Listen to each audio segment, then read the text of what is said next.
अखंड ज्योति अप्रैल 2021 शीर्षक है प्रकृति का अनुपम उपहार है फूल।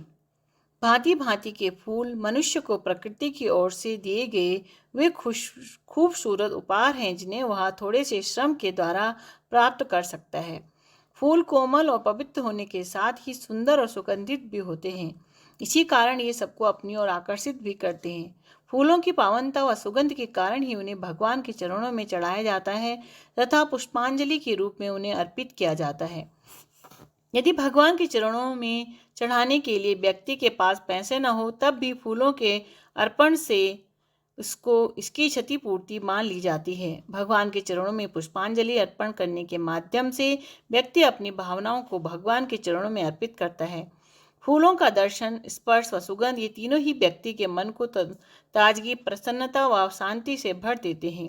यही कारण है कि फूलों का संपर्क व्यक्ति को मानसिक रूप से स्वस्थ करता है और नई ताजगी देता है।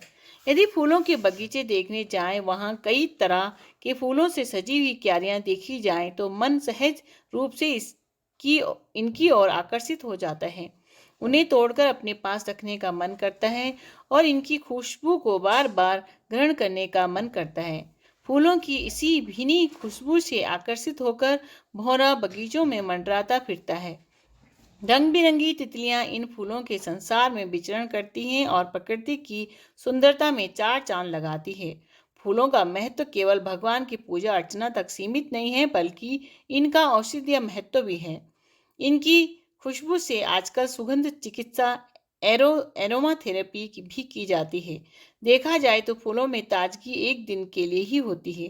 2 दिन तक भी उन्हें ताज़ा रखा जा सकता है, परंतु इसके बाद वे मुरझा जाते हैं। इनमें सुगंध इनके सूख जाने के बाद भी बनी रहती है, क्योंकि हालांकि सूख जाने के बाद इनमें सुगंध की मात्रा थोड़ी कम हो जाती है। फिर भी इन सूखे हुए फूलों से आजकल अगरबत्तियां, हवन सामग्री व कई तरह की औषधियां बनाई जा रही है। गुलाब के फूलों से निर्मित गुलकंद की खूबियों से तो सभी परिचित हैं, व साथ ही गुड़हल के फूलों की महत्ता भी लोग समझने लगे हैं। गेंदे के पीले फूल, बेला के सफ़ेद महकते फूल, चंपा और चमेली की भीनी खुशबू वाले फूल आजकल केवल साज सज्जा, भगवान की पूजा आदि के लिए ही उपयोग में नहीं आ रहे हैं, बल्कि इनसे अनेक प्रकार की औषधियाँ भी बनाई जा रही है। इनकी खुशबू से ऐसे इत्र तैयार किए जा रहे हैं जो सुगंध चिकित्सा में प्रयोग किए जाते हैं। आदिकाल से फूलों को मानव समाज में विशेष महत्व प्राप्त है। किसी के सम्मान की बात हो या किसी के पूजन की, सजावट की बात हो या उपहार देने की, या फिर किसी की मृत्यु का दुखद समाचार हो, इन सभी अवसरों पर फूलों को प्राथमिकता दी जाती है। इस तरह फूल हमारे सुख व दुख दोनों ही परिस्थितियों में उपयोग किए जाते हैं। ये हमारे सुख के अवसरों को दुगना कर देते हैं और हमारे दुख के अवसरों में दुख को कम कर देते हैं। आजकल प्लास्टिक व कपड़ों से बने हुए फूल भी बाजार में उपलब्ध हैं, जो दिखने में हमेशा एक जैसे रहते हैं, जो मुरझाते नहीं हैं, लेकिन फिर भी ये ताजे फूलों का स्थान कभी नहीं ले सकते, भले ही इनमें कितना भी कृत्रिम गंध का छिड़काव किया जाए। जो कोमलता, खुशबू, प्रसन्नता व मन को शांति ताजे फूलों से मिलती है, वह कृत्रिम फूलों से तो नहीं मिल सकती। प्रकृति में फूल और फल के मध्य एक अटूट संबंध है। बिना फूल के फल पैदा नहीं होता है और फल के बीज में ही फूल के पुनः धरती पर पौधे के रूप में उगने व खिलने की संभावना छिपी होती है।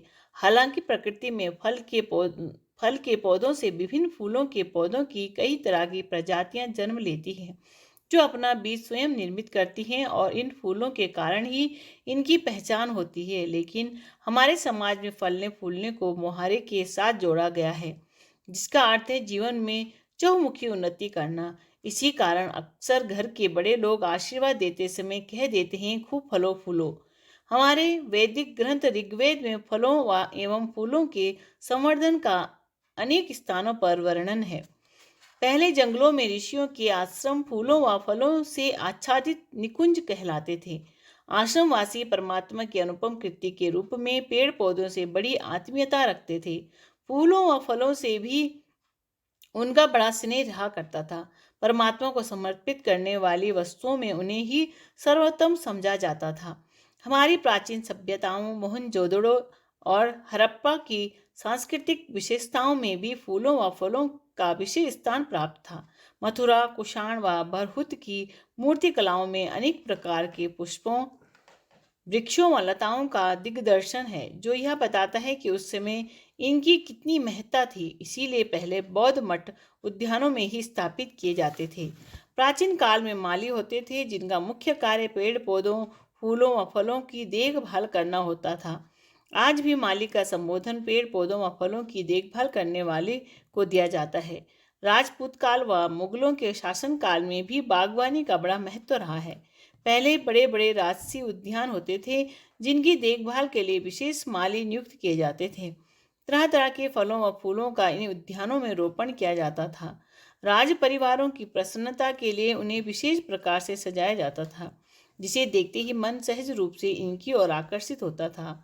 फूलों के प्रति मन के सहज आकर्षण का संबंध किसी जाति, वर्ण, धर्म या किसी विशेष स्थान से नहीं है, बल्कि समस्त मनुष्य जाति का मन फूलों के प्रति सहज रूप से आकर्षित होता है। यही कारण है कि संसार के प्रत्येक धर्म और संस्कृति में फूलों के प्रति गहन प्रेम प्रदर्शित किया गया है। हिंदू धर्म में एक बाग लगाने का पुण्य फल 100 यज्ञों के फल के बराबर माना गया है। यह कथन चाहे आलंकारिक भी हो, पर मनुष्य फूलों व फलों को से जितने लाभान्वित होते हैं, उसे देखते हुए इस कथन का महत्व स्पष्ट है। आजकल फूलों की पैदावार भी रोजगार का एक साधन बन गई है। फूलों के गुलदस्ते, फूलों की मालाएं खरीदने के लिए आजकल विशेष दुकानें हैं, और अब तो ऑनलाइन भी फूलों के गुलदस्ते मंगाने के लिए ऑर्डर किए जाते हैं। फूलों का बाजार आजकल इतना बढ़ गया है कि इनसे भांति भांति की सजावट करने के लिए ऑर्डर लिए जाते हैं, जैसे जन्म दिवस, महोत्सव, शादी, त्योहार इत्यादि में घरों की सजावट करने के लिए इनकी विशेष मांग होती है। इनके भी पैकेज होते हैं कि कम कीमत में इतनी सजावट होगी और अधिक कीमत में इतनी सजावट होगी। इस तरह फूलों की सजावट का भी एक बाजार है। अब फूलों से चाहे आमदनी की जाए या इनका कुछ और प्रयोग किया जाए, परंतु फूल सदैव ही अपनी निर्मलता, कोमलता, पावनता व सुगंध के कारण व्यक्ति को वह प्रसन्नता देते हैं, वह खुशी व शांति देते हैं, जो व्यक्ति के मन में सहज रूप से बस जाती है। फूलों की ओर ध्यान से देख लेने मात्र से मन में ताजगी भर जाती है। भांति भांति के फूल प्रकृति की सुंदरता में चार चांद लगा देते हैं और वातावरण को अपनी खुशबू से सराबोर कर देते हैं। यही कारण है कि कवियों ने फूलों पर अपनी असंख्य कविताएं लिखी हैं, उन्हें अनेकों ढंग से निहारा व इनका यशोगान किया है। सारांश में फूल प्रकृति का अनुपम उपहार है और इन्हें विशेष रूप से सहेजने की जरूरत है। दीपनादो द्योतनादो दानाद्वा इति देवता। जो स्वयं प्रकाशित रहकर दूसरों को प्रकाशित करते हैं और देने का कार्य करते हैं, वे ही देवता कहलाते हैं। राधे।